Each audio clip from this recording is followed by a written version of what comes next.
Se abre hilo.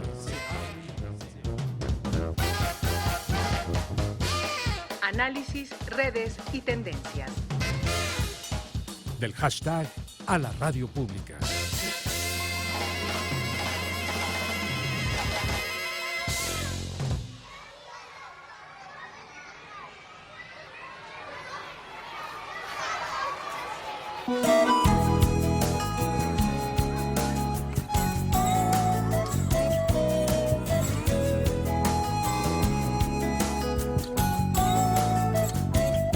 La maestra dio las letras a los pobres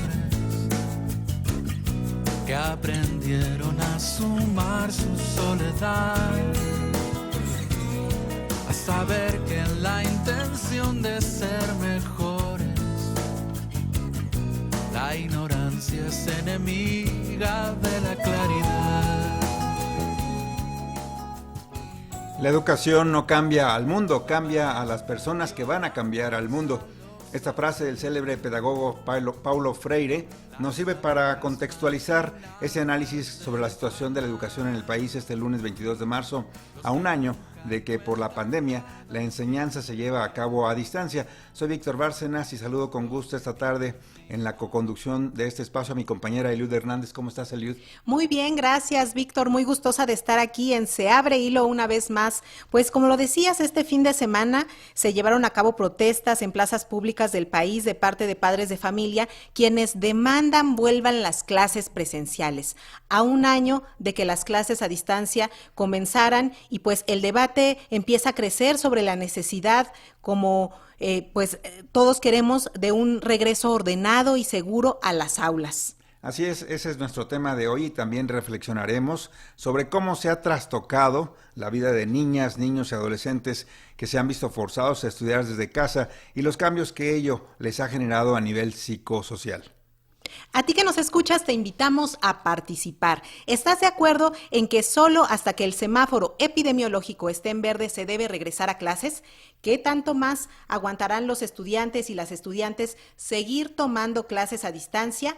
Tus mensajes envíalos con la etiqueta Se Abre Hilo y vincula tus comentarios con los hashtags Las Escuelas Primero y Abre Mi Escuela. Lo que dicen las redes.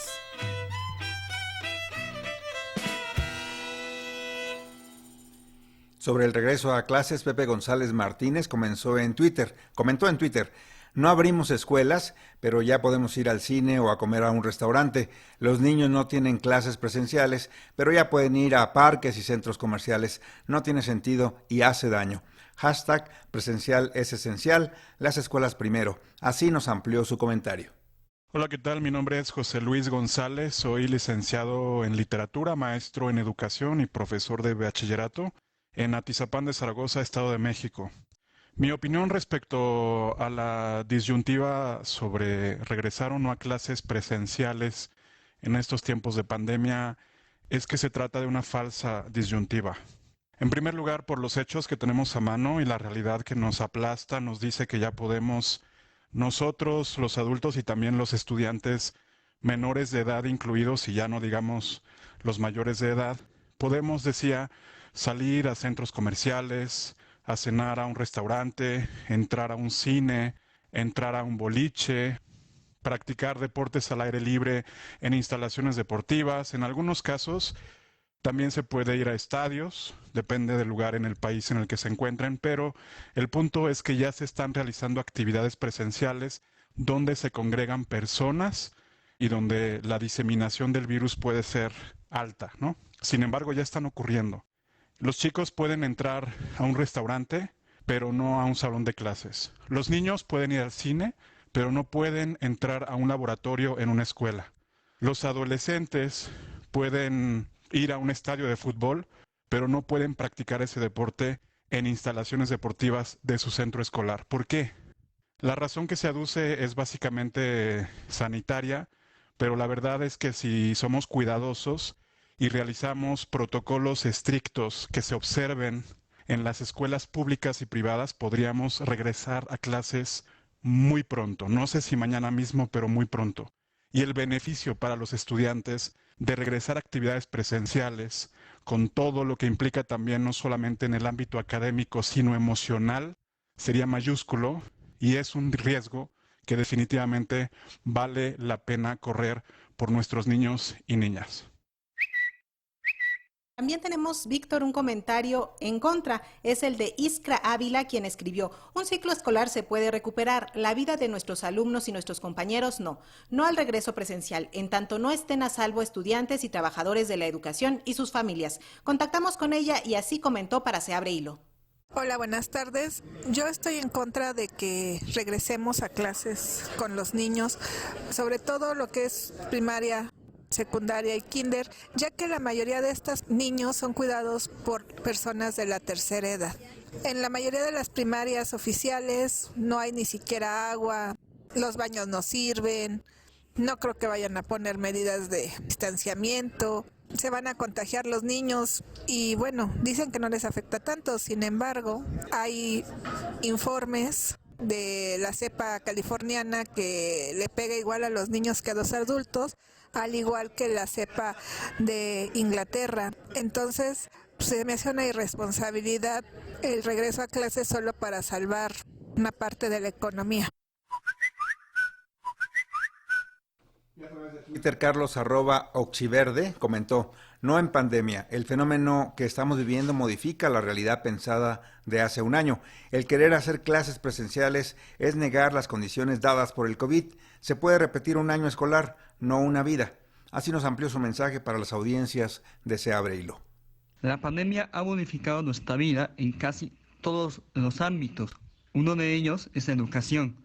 Si bien es cierto que en México existe una brecha de desigualdad importante aprendizaje, también es reconocer que la situación actual imposibilita las clases presenciales. Ante tal escenario, habrá que enfocar la mirada en aquellas acciones realizadas por la SEP, preguntarnos qué programas de educación a distancia funcionan y cuáles podrían mejorar, así como las posibles soluciones y retos que habrá que enfrentar ante el posible retorno paulatino de lo presencial. Las condiciones dadas por el COVID nos ofrecen un horizonte de expectativa nunca antes explorado. Hagamos caso de lo observado y lo vivido. Y Ana Joaquina Ruiz escribió en un mensaje de Twitter: hace un año las infancias y las adolescencias están en casa y olvidadas de las políticas públicas. No se nos olvide. También nos amplió su comentario. Vamos a escuchar. Durante la pandemia, las niñas y los niños han estado fuera de las políticas públicas. Simplemente se ha dejado a las familias encargarse de la educación, del bienestar y de la salud de ellas y ellos. No ha habido un plan para adecuar a las escuelas a la pandemia, no se ha pensado cuál sería la forma más segura de regreso a clases para los niños y no ha habido ni información apropiada a las familias sobre cómo deberían de cuidar su salud, ni tampoco ha habido inversión en su bienestar mental y emocional. Encontramos también la reflexión en Twitter de Lidiet Carrión, quien escribió: van como 4 escuelitas clandestinas, entre comillas, que me comparten por inbox. Ya sabía de otras más. Esa es la realidad. No hay escuelas legales, entre comillas, presenciales, pero se abre un mercado negro. ¿No sería mejor una discusión pública de lo que pasa? Ponte en contacto con Se Abre Hilo. 55 41 55 1060. Lada 800 080 1060. WhatsApp 5512 33 29 15. Ustedes que nos escuchan apoyan el regreso a clases. ¿Están preparadas autoridades, maestras y maestros para reanudar de forma segura y con medidas sanitarias clases presenciales? Háganos llegar sus opiniones.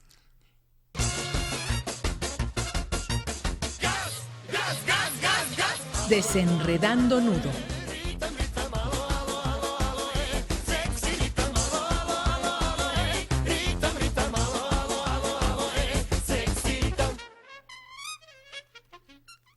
Y este fin de semana oficialmente se cumplió un año del cierre de las escuelas de educación básica.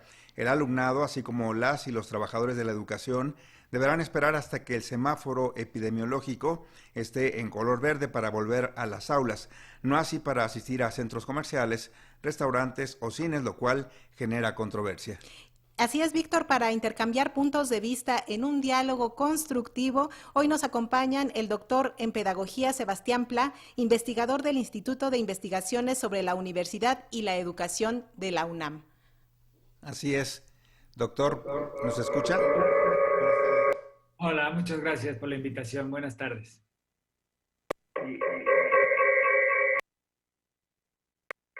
También nos acompaña y nos da mucho gusto recibir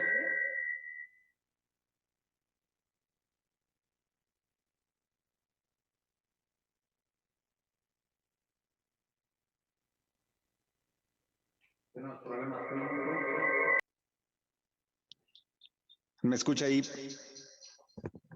¿Me está escuchando, doctor? Es que tenemos la retroalimentación. Está apagado aquí. ¿Me escucha ahí? Ahí la escucho. Con eco. Perfecto. También saludamos esta tarde y nos da gusto recibir al profesor Pedro Hernández, el líder de la sección 9 de la Coordinadora Nacional de Trabajadores de la Educación, la CENTE. Maestro, buenas tardes, ¿cómo está? Buenas tardes, muchas gracias a Radio Educación y a Se Abre Hilo. Aquí estamos. Maestro, queremos comenzar con ustedes. Muchísimas gracias por acompañarnos.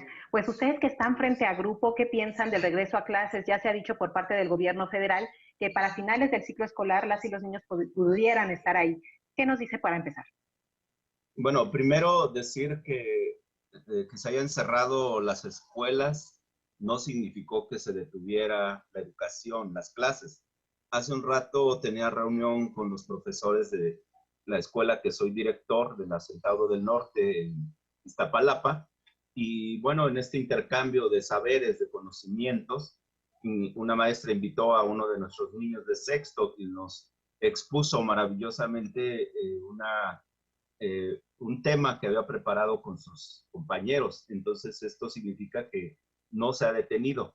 Pero más allá de pues la discusión sobre el regreso presencial, en qué condiciones y demás, sí queremos señalar que hace falta un balance muy claro sobre las estrategias que ha utilizado la Secretaría de Educación Pública, Aprende en Casa 1, 2, 3 y los que siguen, a pesar de ampliar su cobertura y llegar a más hogares, sigue sin atender las necesidades reales de los niños, de los jóvenes.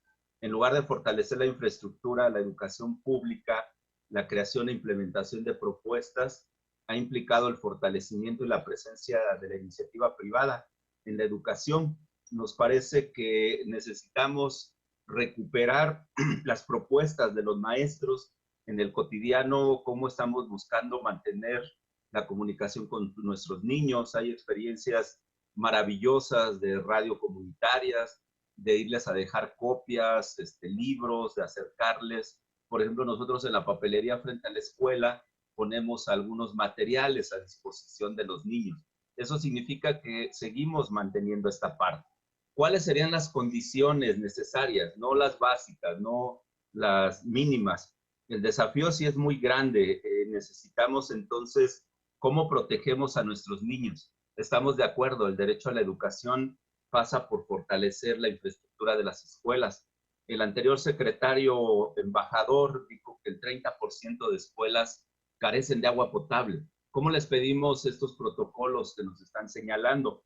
Pero además implica riesgos muy fuertes en aulas saturadas, en secundarias aquí en la Ciudad de México, de 40 o 50 alumnos. ¿Cómo guardamos la sana distancia? ¿Cómo logramos que entonces los niños de preescolar mantengan los cubrebocas, las caretas, que los niños de educación especial en las condiciones que se nos presentan en los CAM, en los UDEI, cómo logramos también esta parte?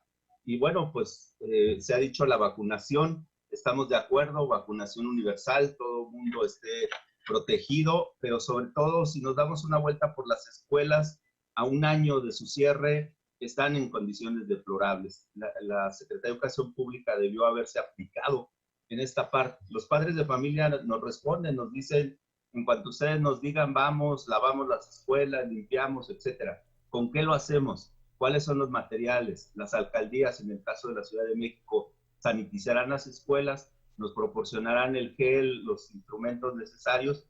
Esto sería, entre otras cosas, algunos señalamientos primeros que quisiéramos hacer. Así es, maestro Pedro Hernández.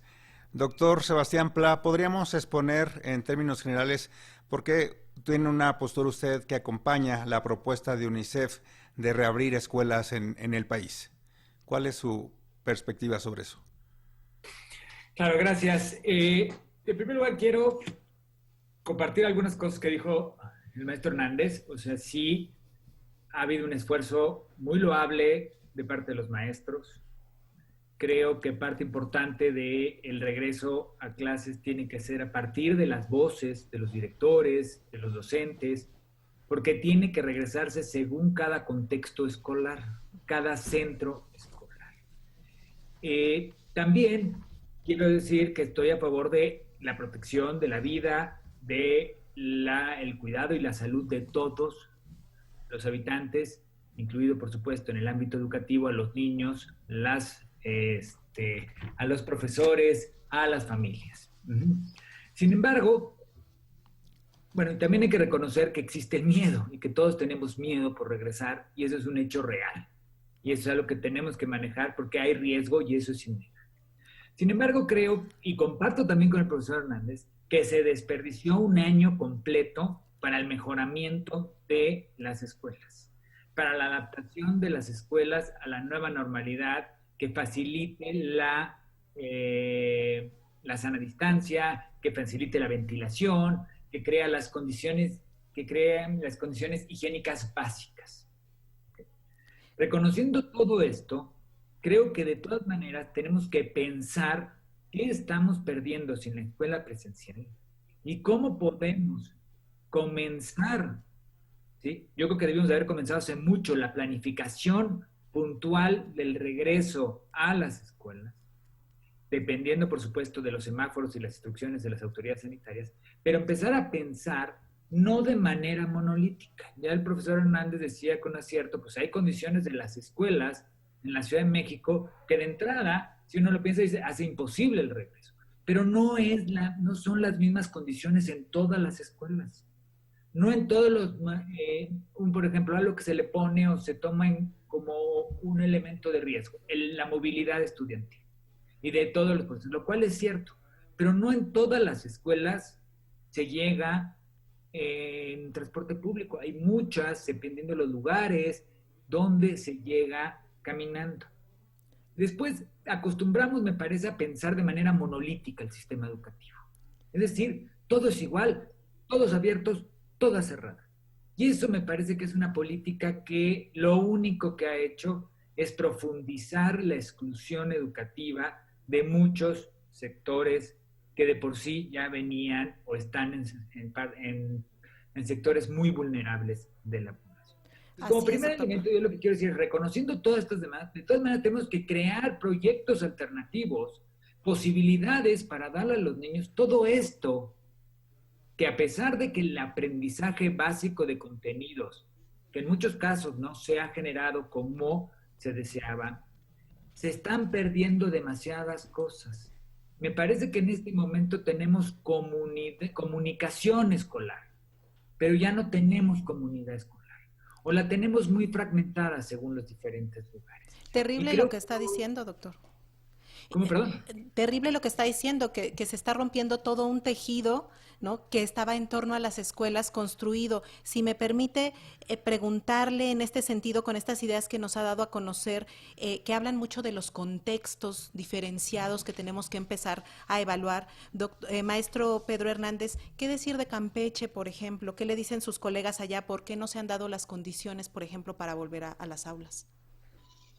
Sí, y bueno, retomando lo que dice el doctor Sebastián, también estamos de acuerdo, debe ser a partir de un diagnóstico preciso de cada escuela.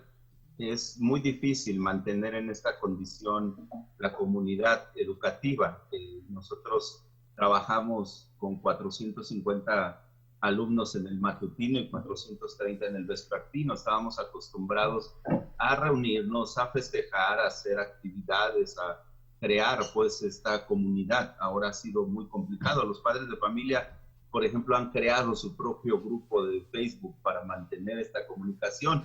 Y bueno, en un diagnóstico rápido, nacional, no solo Campeche, Chiapas, Nayarit, estos estados que se han estado señalando, nuestros compañeros nos dicen, pues es que las escuelas están desatendidas. En Nayarit les mandaron un comunicado diciendo, directores son los responsables de buscar los insumos para tener limpias las escuelas.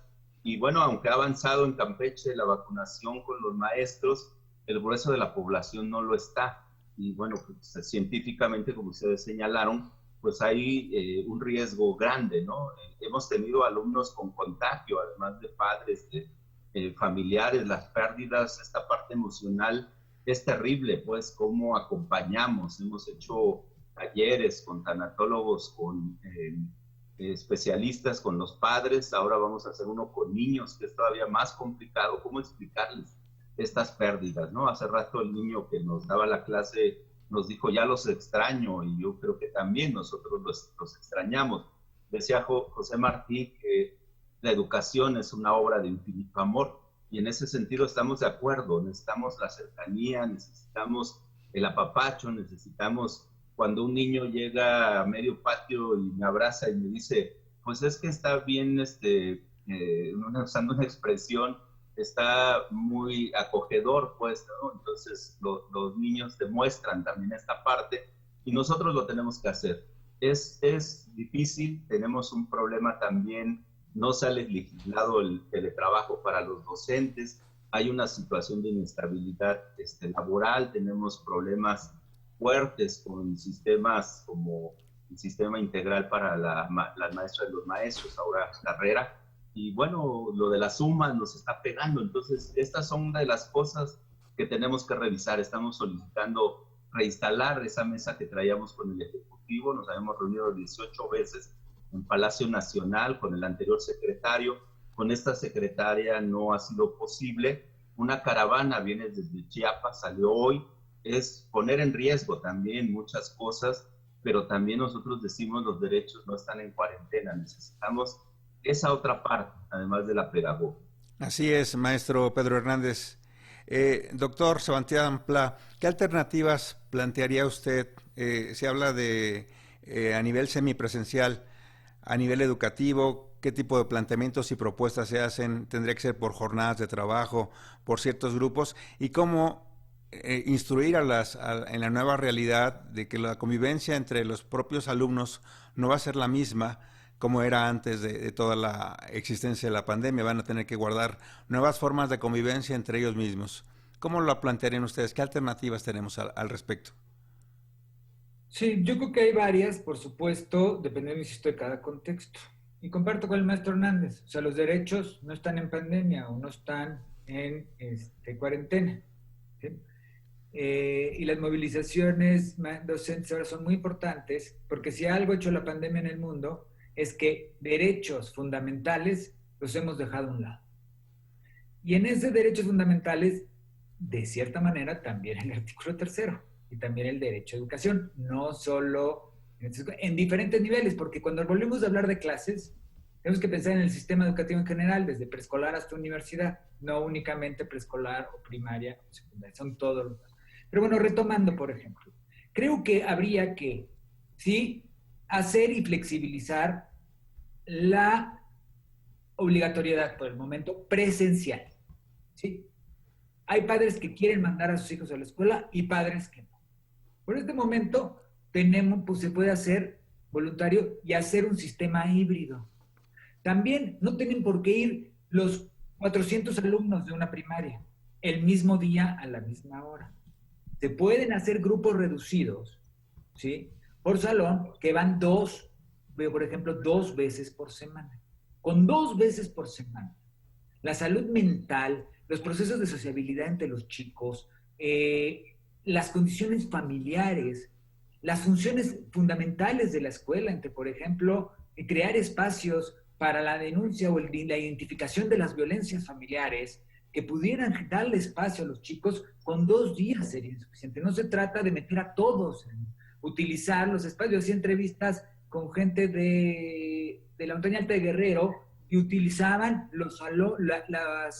de facto estaban dando algunas clases presenciales. ¿Por qué? Porque las condiciones de conectividad en la montaña no eran las ideales y buscaban, de facto, los patios escolares a determinadas horas donde hay sombra para desarrollar ciertas actividades. Lo más importante a mí me parece que es entender que no tiene que ser todo al mismo tiempo, de la misma manera, igual en todo el país. Y, por ejemplo, planteaba lo de la vacunación en Campeche. Incluso yo creo que hay que flexibilizar los profesores que se sientan inseguros o no dar clase presencial, que puedan encargarse, por ejemplo, de la parte a distancia, mientras los otros no. Pero ahora bien, voy a decir, igual no gusta, pero creo que es importante porque todos tenemos derecho a ser vacunados. Aquellos profesores que no estén dispuestos a ir a la escuela presencial no tienen por qué ir primero que el resto de la población.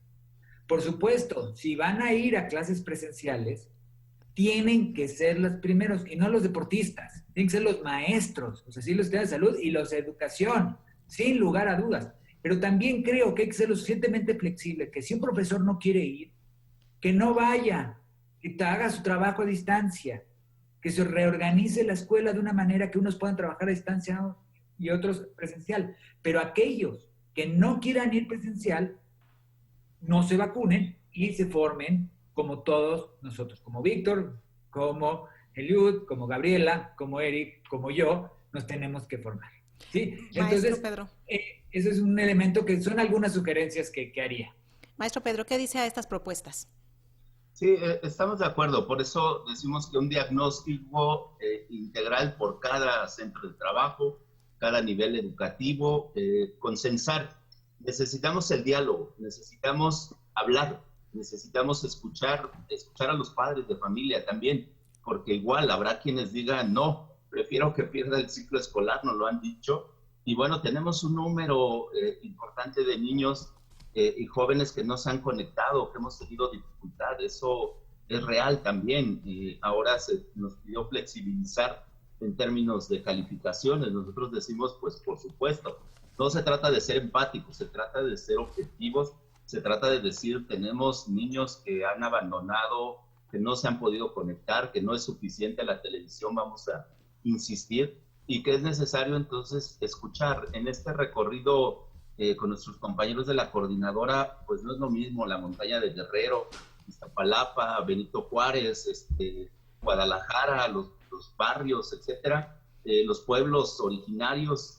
Es increíble, pues, que si bien se atendió una parte de la recomendación que hicimos de otras lenguas, la cuestión de educación especial insistimos mucho. O sea, tenemos niños en condiciones muy vulnerables. Hemos conocido experiencias directas de nuestros compañeros de UDEI, de CAM, de educación especial, donde nos dicen, pues es que requerimos, sí, mayores instrumentos, mayores elementos, y nos parece que sobre eso necesitamos trabajar. Insistimos, un diálogo franco, abierto, que la Secretaría de Educación escuche. No puede decir, pues por decreto, y en eso coincidiría con el doctor Sebastián, por decreto todas las escuelas se abren, aún en una entidad que esté ya en semáforo verde, hay condiciones distintas y hay necesidades específicas. Solamente para terminar, quisiera decir que esta caravana que salió el día de hoy implica un recorrido de más de 1,000 kilómetros por Oaxaca, por Veracruz, por Puebla. Llegará el día miércoles hacia mediodía. En el Caballito de Zaragoza estarán maestros esperando con todas las medidas necesarias. No soy sobreviviente COVID, sé la dificultad. Estamos exigiendo que el ISSSTE tenga los instrumentos necesarios para la atención de 2,5 millones de trabajadores derechohabientes, que quitemos el asunto de las sumas. No puede escamotearse el derecho a una pensión digna hacia los jubilados y pensionados. Y queremos que se atienda primero la vida, derecho a la educación, las mejores condiciones, también queremos regresar a clases, extrañamos a nuestros niños. Pues gracias, maestro Pedro Hernández de la Coordinadora Nacional de Trabajadores de la Educación, por este tiempo para Se Abre Hilo de Radio Educación. Que tenga excelente tarde. Buenas tardes, muchas gracias, maestro. Seguimos con el doctor Sebastián Pla. Doctor, se dice que las familias pueden apoyar en la reapertura, pero esto no habría tal vez un abanico de contactos y de mayor inseguridad para que se maneje de una manera adecuada, que no haya más transmisión del virus. Perdón, pero lo escuché muy cortado, pero ¿el papel de las familias era la pregunta? Sí, ¿cómo pueden contribuir a que haya una apertura paulatina o por grupos o segmentada? ¿O de qué manera pueden colaborar ellos para iniciar este nuevo proceso? Sí, doctor. ¿El papel de las familias cuál sería? Bueno, yo creo que aquí es un problema bastante más complejo. Ajá, o sea, en el sentido que hoy, para empezar, las familias han tenido una carga y una recarga sobre funciones docentes o sobre funciones de prefectos, si se quiere, según cómo le vaya a uno en la familia, que hay una sobresaturación en las familias. Yo entiendo, podría platicar muchísimo con el profesor Hernández porque creo que compartimos el sentido básico, aunque diferimos en ciertos modos. Pero yo creo que la idea central, las soluciones centrales por cada escuela tienen que salir justamente del director y los profesores. Por supuesto, esto no implica en quitarle responsabilidad a la Secretaría de Educación Pública, ya sea federal o a las secretarías estatales. Pero sí sería importante que a partir de ya los profesores tienen que saber cuáles niños llegan caminando, cuáles niños no se han conectado, cuántos niños tienen por salón, para poder organizar eso, y eso tienen que ser los profesores. Los padres pueden ayudar siempre y cuando lo quieran hacer. Lo que yo sí, y por eso insisto, flexibilizar la de llevar a los chicos de manera obligatoria. Yo lo que creo es que, sin lugar a dudas, la SEP ha estado lentísima, inactiva en la cuestión de regreso, como si le acomodara al sistema educativo cerrado. Pero hoy necesitamos, como la SEP no lo va a hacer, yo creo que necesitamos a los profesores, a estas ideas que nos daba el profesor Hernández, para desarrollarlas para cada escuela. Y es ahí donde tienen que establecer relaciones con la escuela. Pero hoy con las familias. Pero hoy las familias están saturadas. Sí, un 50% de padres de familia están atendiendo, especialmente madres. Ahí hay un elemento de solidaridad de género importante en el magisterio para resolver el problema de la presencia de clase que se nos olvida. Las grandes afectadas por la pandemia han sido las mujeres, quienes han tenido que abandonar el espacio laboral. Y como acto de solidaridad también implica abrir las escuelas con las medidas de salud y con base en cada contexto. Pues doctor Sebastián Pla, sin duda es un gran reto el que se avecina y hay que estar involucrados todos para hacer lo mejor posible este regreso de manera ordenada y segura. Sí, claro. Buenas tardes, muchas gracias. Su tiempo. ¿Cómo lo encontramos en redes sociales? ¿Cómo, perdón? ¿Cómo lo encontramos en redes sociales, doctor? No me sé mi Twitter, pero Sebastián Pla 70, @Sebastián Pla 70. Perfecto, muchas gracias. Muy buenas tardes. Conéctate a través de nuestras redes sociales de Facebook y Twitter, @SeAbreHilo.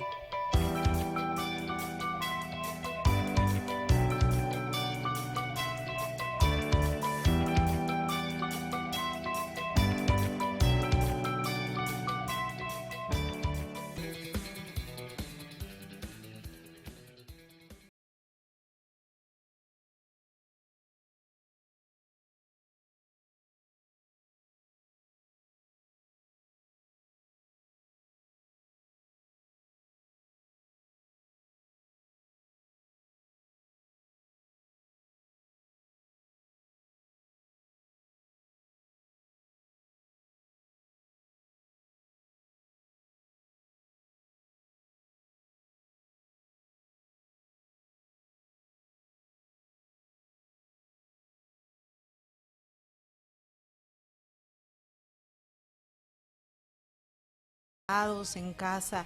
El espacio escolar es un lugar indispensable para el desarrollo humano. Por eso no es del todo inesperado que después de un año en casa, las y los alumnos pues estén enfrentando problemas de deserción escolar, obesidad y depresión, entre muchos otros. Así es, Eliud, para hablar acerca de estos temas tan importantes, esta tarde aquí nos acompaña vía plataforma también la psicóloga Gabriela García de la Clínica Psicológica Cuéntame. Buenas tardes, maestra, ¿cómo está? Buenas tardes, muchísimas gracias. Bienvenida. Muy bienvenida. Muchas gracias por la invitación.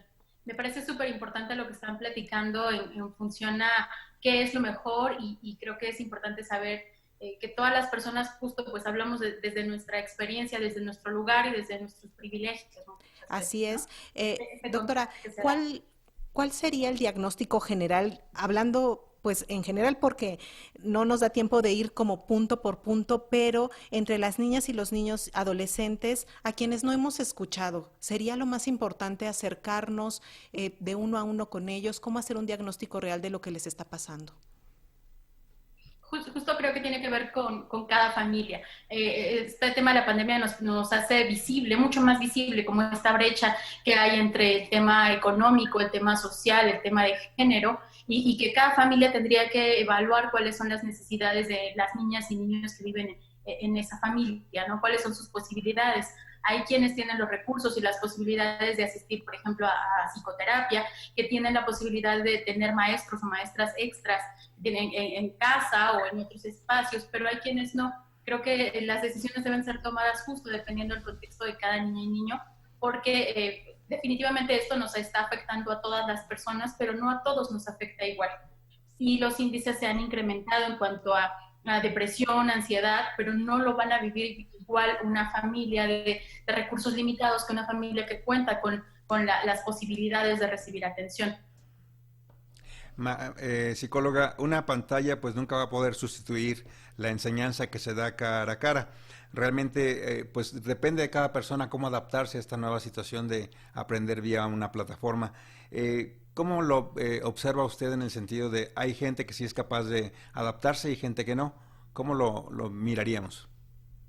Sí, creo que pues partiría de pensar que no todas las personas aprendemos igual ni al mismo tiempo, ¿no? No todas habrá personas, niñas, niños, adolescentes que les sea sencillo captar un concepto, captar una situación, pero sería importante entender que la escuela no tiene como única función el recibir conocimientos. Tiene muchas otras funciones, como socializar, como compartir, no sé, en clases a lo mejor si no le entiendo algo le pregunto a mi compañero de al lado, pero acá no hay como mucho a quien preguntarle, no hay quien esté para esa interacción, para generar creatividad, para buscar formas de solucionar las cosas. De pronto la pantalla pues me da información, pero no necesariamente me la recibe. No tengo este espacio para hablar, para compartir, para preguntar, para contrastar puntos de vista con otros estudiantes, ¿no? La interacción entre los pares es sumamente importante y esto pues se está viendo muy afectado. Incluso entre adultos, ¿no? Nos encontramos a veces en clases o en actividades del trabajo y ya llega un momento en el que estar frente a la pantalla nos aburre, ¿no? Nos lastima, ya nos duelen los ojos, nos duele la cabeza, y pues con los niños y niñas pasa lo mismo, ¿no? Están de pronto saturados de estar ante tantas pantallas. Incluso pues una de las recomendaciones que se hace para ese tema de la socialización, pues también es a través de los medios electrónicos. Entonces no solo utilizo las pantallas para la escuela, también para comunicarme con mi familia, acaso con algunos amigos, para distraerme, o sea, todo se está manejando a través de las pantallas. Por eso que quienes votan, pues porque sí se regresa a las escuelas, pues tienen en cuenta justo esta parte de que también cumple otras funciones y no nada más transmitir la información. Así es, psicóloga. Quisiéramos preguntarle ahora en el ámbito pues más de la salud, ¿pudieran desarrollarse fobias por la cuestión de la limpieza, de la sana distancia? ¿Cómo empezar a pensar este reordenamiento dentro de las aulas? Porque este programa precisamente está dedicado a observar lo que va a pasar cuando volvamos. Entonces, ¿cómo poder empezar a hablar con nuestras niñas, con nuestros niños, con nuestros adolescentes para prepararlos y tengan menos miedo también de asistir? Creo que es súper importante informarnos. Han habido algunos estudios recientes durante este año. Se ha dado la posibilidad de de informarnos, por ejemplo, que las transmisiones, como se pensaba al principio, no necesariamente son por el contacto físico, son más de respiración entre una y otra persona. Entonces, de pronto hay esta idea que se manejó mucho al principio de que había que sanitizar todo, que había que limpiar los zapatos, y entonces el mensaje que se les da a las niñas y niños, pues es que estamos en un peligro constante. Todo el tiempo tengo que estarme cuidando de todos lados, en mi casa, en mi cama, en mi cuarto, en mis manos, todo el tiempo tengo que estar cuidándome, y eso genera pues un estrés constante y unos niveles de estrés muy elevados que pueden, por supuesto, detonar en diferentes problemáticas que una vez en las aulas pues se van a ver pues, puestas en acción, ¿no? ¿Qué se puede hacer? Justo empezar por informar muy bien. Sí es necesaria la higiene, pero tampoco necesitas estar todo el tiempo pues, en esta sensación de amenaza. Buscar estos espacios seguros. A ver, estás en tu casa, estás en tu cama y este es un espacio seguro. No es que esté mal que las personas tengamos estrés, pero no es adecuado que los niveles de estrés todo el tiempo estén altos. Entonces, lo que podemos hacer es ayudar también a que si voy a tener diferentes actividades, también que me activen, pues, tener también situaciones que me mantengan tranquilo. Se recomienda mucho con las niñas y niños, pues, tener estos espacios de calma. La respiración, la meditación, espacios horarios donde no estemos expuestos a la televisión ni a medios de información, ¿no? Porque es mucha la información que reciben y por supuesto que se va a ver afectado mucho, ya lo estamos viendo, en cuadros depresivos, en sintomatología de ansiedad. Incluso se ha visto pues muchas niñas, niños y principalmente adolescentes con ideación suicida, con autolesiones, que si bien ya tenían como otros factores que abonaban, pues que justo este tema de la pandemia vienen a detonar muchas otras situaciones. Psicóloga Gabriela García, ¿a qué se enfrenta una familia sin recursos económicos cuando en este contexto tienen algún tipo de desorden mental los menores en estas condiciones que generan mucho estrés? Pues principalmente al estigma, a la desinformación, a que en México pues el tema de la salud mental no ha sido ni es una prioridad, ¿no? Se dice que para que una persona primero sea bien diagnosticada y luego reciba el tratamiento oportuno, pues pasan años antes de que pase por un especialista, pase por otro, pase por un sistema de salud pública, hasta que llegue al lugar donde es bien diagnosticada y bien atendida.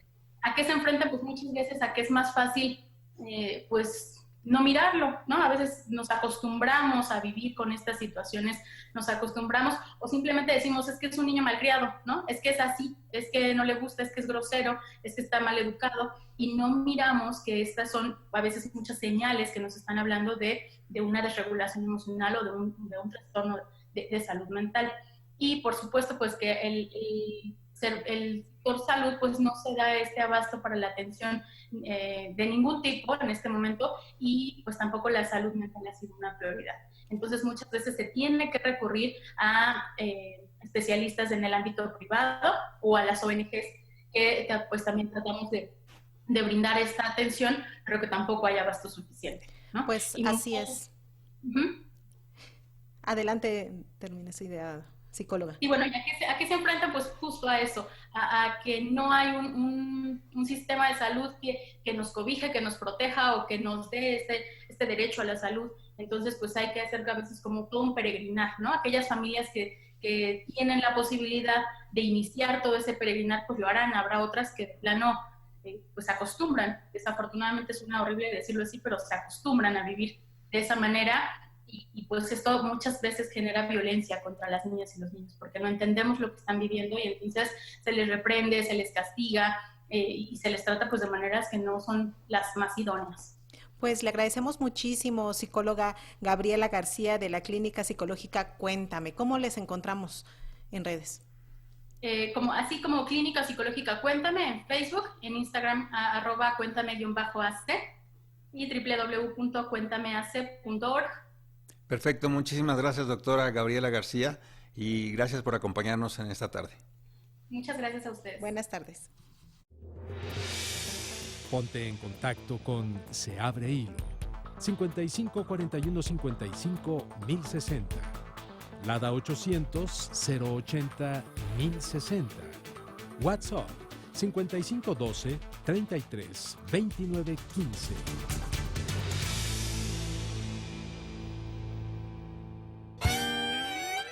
Siguiendo hilo.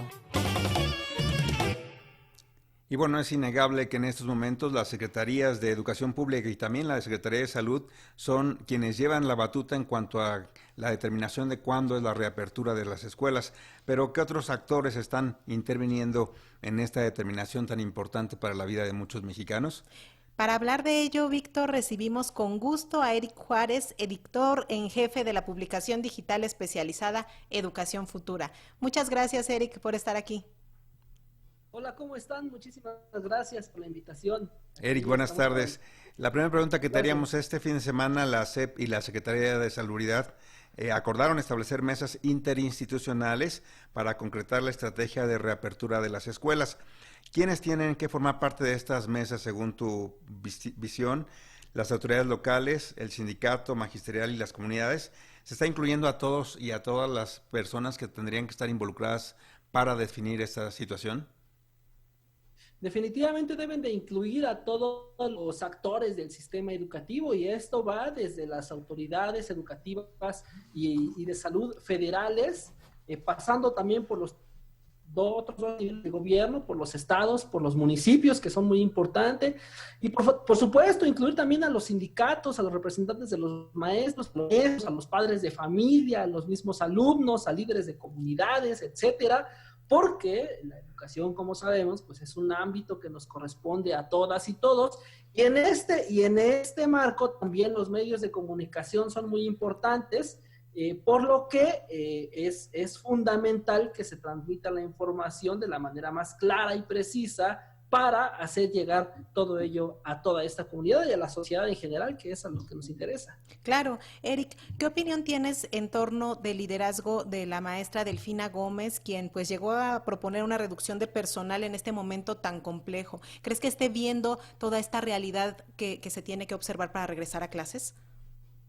La Secretaría de Educación Pública y al frente de la secretaria Delfina Gómez está dando un balazo en el pie. Miren, justamente publicaba en un artículo recientemente que es lo que estamos viviendo ahora es un gatopardismo educativo, es decir, se está cambiando todo para que nada. Estamos viendo muchísimas modificaciones y, por ejemplo, estos recortes que llegan en un momento crucial, en un momento de crisis. Varias familias se van a quedar sin empleo justamente cuando más se necesita, ¿no? La Secretaría de Educación Pública se ha visto enrollada más en cuestiones políticas, ahora ya tal vez pensando en cuestiones electorales, que precisamente en cuestiones educativas.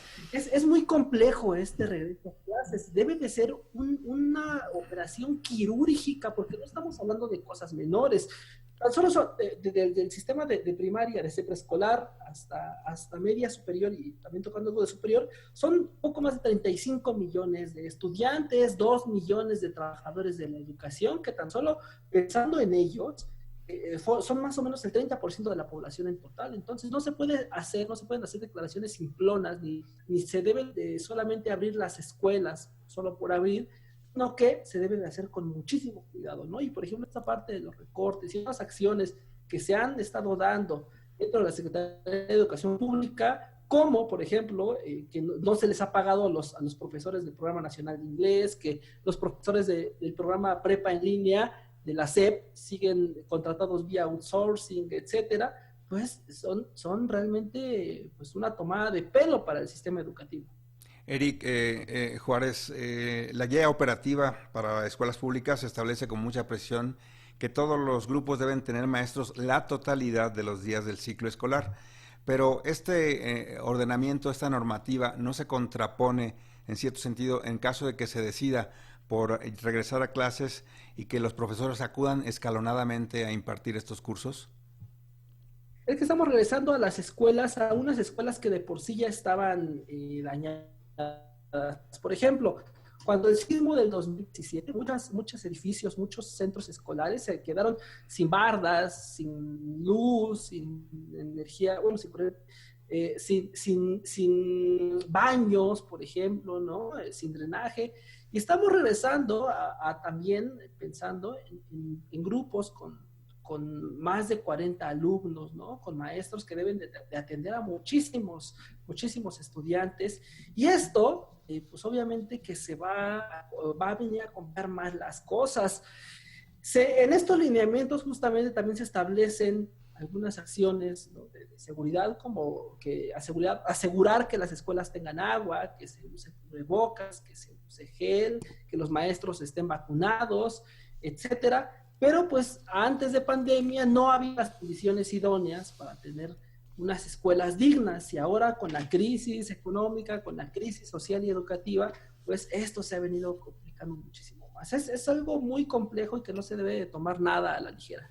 Así es, tenemos un comentario de Jerónimo Pantoja, quien dice que parece una embestida de los comercios educativos para abrir sus negocios.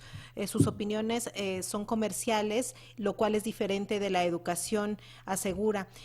Si bien estamos hablando en general, Eric, de la educación pública, también vemos a un sector empresarial que está presionando y que algunas semanas atrás amenazaba con volver. Entonces, de esto dependerán muchas decisiones. ¿A tu parecer tienen el poder de seguir presionando estos grupos, o en qué lugar habría que colocarlos en el gran debate para reabrir las escuelas? Esos grupos pueden seguir presionando todo lo que quieran, pero una cosa es cierta, que no saben exactamente cómo es la dinámica dentro de las escuelas. Muchas veces dicen, bueno, están abriendo los bares, están abriendo las cantinas, los restaurantes, ¿y por qué las escuelas no? Hacer una comparación así es una comparación simplona, porque no se conoce bien cómo es la dinámica en las escuelas. Los niños, los más pequeños, por ejemplo, por naturaleza, corren, se abrazan, tienen la necesidad del contacto físico, de estar relacionándose, compartiendo comida, compartiendo los necesidades, etc. Esto pasa en las escuelas y es algo que no podemos negar, ¿no? Y tener una visión que sobreponga lo económico a lo educativo es tener una visión muy simplista, muy simplona del problema, y esto va muchísimo más allá. Ahora, otra cosa, sí es cierto, también las instituciones educativas privadas tienen necesidades y tienen que mantener a los maestros, al personal que está trabajando ahí, etcétera, pero se deben de apegar sí o sí a los lineamientos de salud que están que están publicados por el gobierno federal. Nadie se lo puede saltar, estemos de acuerdo o no, o sean las acciones pertinentes o no, nadie se los puede saltar, porque en primer lugar se debe de velar por la salud de los trabajadores, de los alumnos. Y estas escuelas, las que formaban e insistían en abrir las escuelas, ¿no?, los planteles, pues no están anteponiendo la salud de los maestros, de los trabajadores y de los estudiantes. Entonces eso se debe de tener muy en cuenta. Sí, también hay que pensar en ellos, pero hay que pensarlo de una forma muchísimo más precisa y viendo la utilidad de toda la comunidad educativa.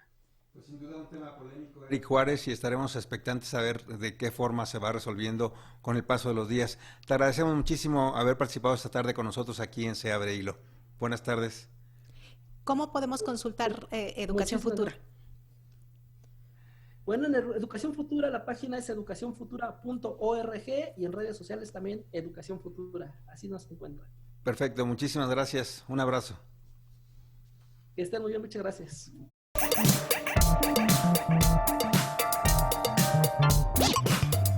Fin de hilo. Pues, estamos Víctor, concluyendo. Eliud, ¿qué temas vislumbras para la próxima semana? Pues hay bastantes temas. Seguimos con lo de la reforma energética o la reforma al sistema eléctrico nacional, claro, y la vacunación. Exacto, sigue adelante el proyecto de vacunación de toda la población. Tenemos algunas llamadas. Guillermo Castelán, Juan Ernesto Guerrero, saludos. Les agradecemos sus comunicaciones. Aline Aguilar, Alejandro Galindo Aguilar también, Isla Rivera a través del Facebook, y también el Movimiento Magisterial Nayarita felicita al compañero de la coordinadora. Muy bien, también Cecilia Reyes y Fátima Pérez, Adriana Arellano y Jerónimo Pantoja en WhatsApp. Perfecto, muchísimas gracias.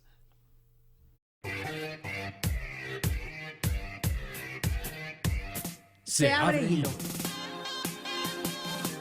Análisis, redes y tendencias.